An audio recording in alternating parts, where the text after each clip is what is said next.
that leads us to surrender point number 6. We need to understand that almost everything influences the quality of our sleep. And this idea of developing a wise heart, of surrendering to a lifestyle which follows biblical principles, of doing the things that God has ordained for us to do and are pleasing to God.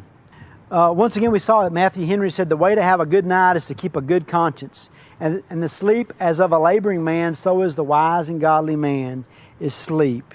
And we're reminded of that promise, that conditional promise there in Proverbs 3, that when we lie down, we will not be afraid.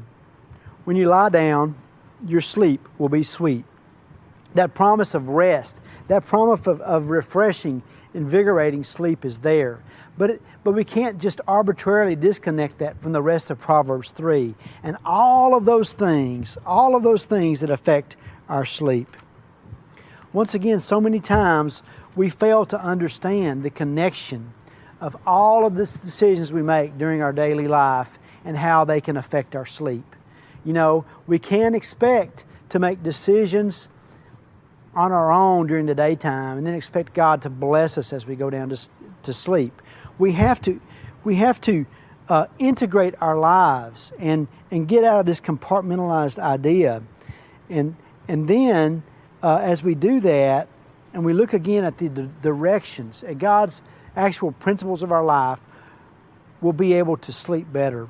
Once again, we've compartmentalized our lives, that our relationship with God is over on one corner, that our health is over here, and we fail to realize how connected all these things are to our sleep. We live in a stressed out lifestyle in this nanosecond culture in which we live, and we're more influenced by what culture says than by what God says.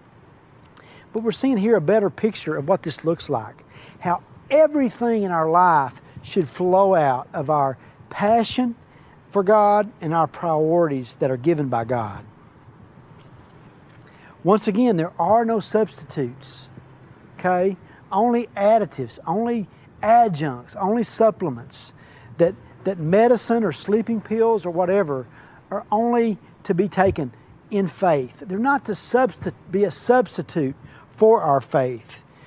Some have positives, some have negatives, but all these things, aromatherapy, cognitive behavioral therapy, valerian root tea, all these things are substitutes. And as long as we take these things in faith and understands that God can use any mean that He chooses, then that is the appropriate formula or foundation for all of these other supplements.